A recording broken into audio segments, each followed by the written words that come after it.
Oh, hi Minasan, kumusta na kayo? Ngayon ay samahan niyo naman ako na lumabas at pupunta kami sa Philippine Festival na gaganapin sa Yoyogi Koen.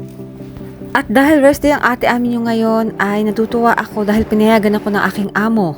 At dahil naghihintay nga ako dito sa may station, may nakita ako ditong charger spot. Pero pwede ka pala ditong mag-charge ng ketay nyo just in case na nawalan kayo ng battery. Dahil ang usapan namin ng kapatid ko ay dito na kami maghihintayan sa labas ng Eki Station ng Yoyogi dahil hindi ko rin alam ang papunta doon sa mismong Yoyogi Koen. 난다요. 마음이 단다기라. sorry, makatayo. Nagpapasama sa akin si ate na ako mag-open kasi na account. Ayun o. Papalo mo siya. Hindi ko naliyagan. Ginagawa mo. Hindi kasi ako hindi kasi ako.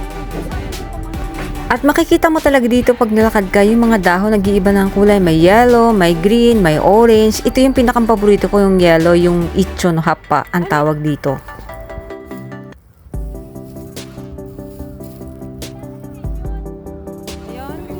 At last, nandito na nga kami, dumating na kami sa mismong front ng Philippine Festival. Nakita na namin yung sign niya dito. At nakita ko talaga ang daming mga Pilipino. Nakakatawa talagang pumunta, no? Kasi iba-iba kasi yung mga tao makikita mo talaga dito. Ay, na-meet ko yung ang kaibigan ng kapatid ko, si Ellen. Hi, Ellen! At syempre, excited ang inyong ate Ami dahil nga nakalabas ngayon. Syempre, picture-picture muna tayo dito, no? Bihira kaya ako makalabas. At syempre, proud tayo sa ating bansang Pilipinas. So, ito ang ganda niya, yung Love Philippines. Ang ganda ng pagkakalagay ng billboard niya dito, no? At habang naglalakad kami ng kapatid ko dito sa loob ng festival, makikita mo talaga na halos lahat mga real estate ng Pilipinas ang makikita mo dito. Like itong sikat na real estate sa atin, yung SMDC. Tapos itong remittance, mga company na ang dami talaga dito mag-o-offer sa'yo ng free. So, kayo na lang talaga ang pipili kung anong remittance company ang magugustuhan nyo. At syempre, hindi magpapahuli ang ating mga Philippine food. Talaga naman, ang weakness talaga natin mga Pilipino ay ang mga pagkain ng Pinoy. Kaya naman hindi nagpahuli itong mga kapatid ko at kaibigan niya si Ellen dahil nga talagang miss na miss nila mga pagkain ng Pilipino kahit nandito talaga sila sa Japan. Sabi ko isang, dalawa.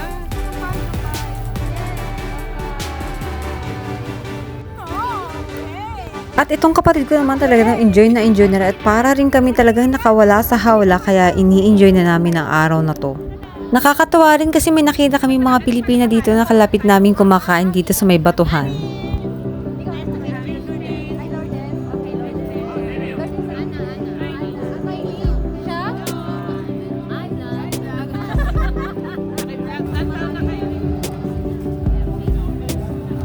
At dahil may oras ako para mag-ulit, tingnan nyo naman tong decoration na to ng Philippine Festival. Ang galing, di ba? Talagang Pilipinong-Pilipino ang pagkakagawa.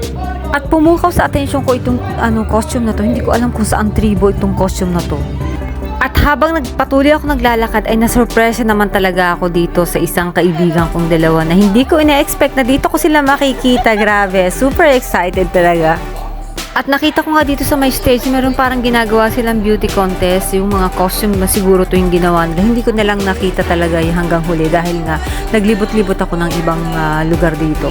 At dahil nag-open ako ng PNB account for savings and remittance, merong mabait na si Miss Princess na nag-assist sa akin dito na staff ng PNB at sabi niya promo daw sila ngayon at babayaran mo lang daw ay ichimang rupyaken mahigit.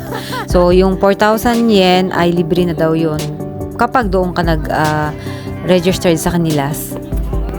At dito na talaga magtatapos dahil huling-huli na kailangan ko nang umuwi. Ayan, sabi nung kapatid ko, bibili daw muna siya ng iuulam niya para hindi na daw siya magluto dahil sa Chiba pa siya uuwi. Medyo malayo nga lang.